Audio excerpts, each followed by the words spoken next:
সারা বছরই টক দই আমাদের বিভিন্ন কাজে লাগে, বিশেষ করে রান্নার ক্ষেত্রে। আজকে আপনাদের সাথে শেয়ার করছি টক দইয়ের রেসিপি। এইভাবে টক দই তৈরি করলে টক দই হবে একদম ঘন এবং পারফেক্ট। ভিডিওটি শুরু থেকে শেষ পর্যন্ত দেখার অনুরোধ রইল। তো প্রথমেই আমি এখানে দুধটাকে জাল দিয়ে নেব। তার জন্য একটা কড়াইয়ের মধ্যে অল্প একটু জল নিয়ে নিলাম। তারপর এখানে লিকুইড দুধ দিয়ে দিচ্ছি। আমি এখানে গরুর দুধ ব্যবহার করেছি। আপনারা চাইলে কিন্তু প্যাকেটজাত দুধ ব্যবহার করতে পারেন। বিশেষ করে ফুল ফ্যাটযুক্ত যদি দুধ নেওয়া যায় তাহলে দই খুব ভালো তৈরি হয়।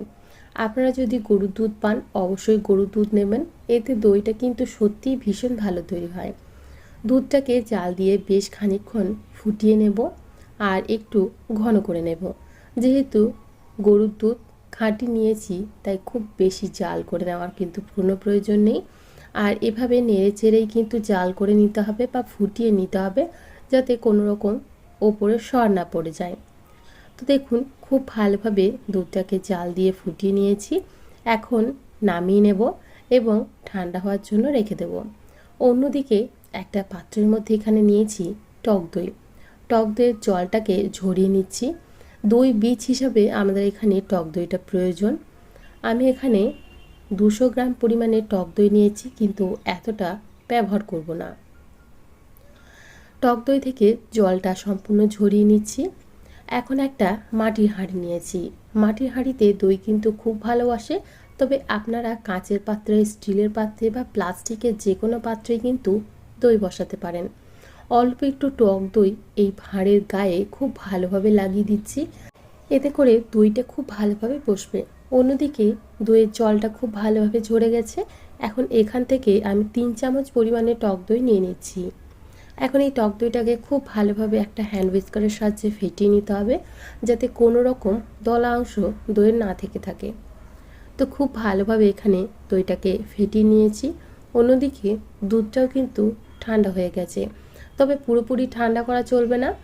একটা আঙুল যাতে দুধের মধ্যে এইভাবে ডুবিয়ে রাখা যায় সেরকম গরম থাকতে হবে। এর থেকে বেশি গরম রাখা যাবে না, আবার এর থেকে বেশি ঠান্ডাও রাখা যাবে না। দেখুন একটা আঙুলকে আমি প্রায় 1 মিনিটের মতো এভাবে চুবিয়ে রাখতে পারছি, বা এই রকম গরমটা থাকতে হবে যেটা আমি সহ্য করতে পারছি, সেরকম গরম দুধটাকে রাখতে হবে। এখন আমি এই দুধটা দিয়েই দই তৈরি করে নেব। যে পাত্রের মধ্যে আমরা দইটাকে ফেটিয়ে রেখেছিলাম সেই পাত্রের মধ্যে এখন দুধটা নিয়ে নিচ্ছি। আমি এখানে বেশ অনেকটা পরিমাণে দুধ নিয়ে নিলাম। এখন এই দইটাকে খুব ভালোভাবে ফেটিয়ে নিতে হবে, মানে যে ফ্যাটানো দইটা আছে আর দুধটাকে খুব ভালোভাবে মিশিয়ে নিতে হবে। তো দেখুন খুব ভালোভাবে মিশিয়ে নিয়েছি। এখন যে ভাঁড়টার মধ্যে আমরা দইটাকে মাখিয়ে রেখেছিলাম সেই ভাঁড়ের মধ্যেই ঢেলে নিচ্ছি। তো সম্পূর্ণটাই ঢেলে নিলাম। এখন যেহেতু ভীষণ গরম তাই ঢাকা চাপা দেওয়ার প্রয়োজন নেই, তবে আপনারা চাইলে ওপর থেকে একটা তোয়ালে ঢাকা দিতে পারেন। আমি ভাঁড়টাকে একটা ফয়েল পেপার দিয়ে মুড়ে দিলাম। এরপর এভাবেই আমি ছেড়ে দেব। আপনারা চাইলে অবশ্যই এই দইয়ের ভাঁড়টাকে একটা তোয়ালে ঢাকা দিয়ে রাখবেন, তাহলে খুব ভালোভাবে জমে যাবে। আমি প্রায় 12 ঘন্টার মতো এভাবে রেখে দিয়েছিলাম। তারপর 2 ঘন্টার জন্য ফ্রিজে রেখে দিয়েছিলাম। দেখুন দইটা কতটা সুন্দরভাবে জমেছে এবং একদম পারফেক্ট ঘন দই আমাদের তৈরি। এইভাবে দই যদি তৈরি করেন আপনাদের দই কিন্তু একদম ঘন এবং পারফেক্ট তৈরি হবে। ভিডিওটি আপনাদের কেমন লাগলো অবশ্যই কমেন্ট করে জানাবেন। ভালো লেগে থাকলে একটা লাইক করার অনুরোধ রইল।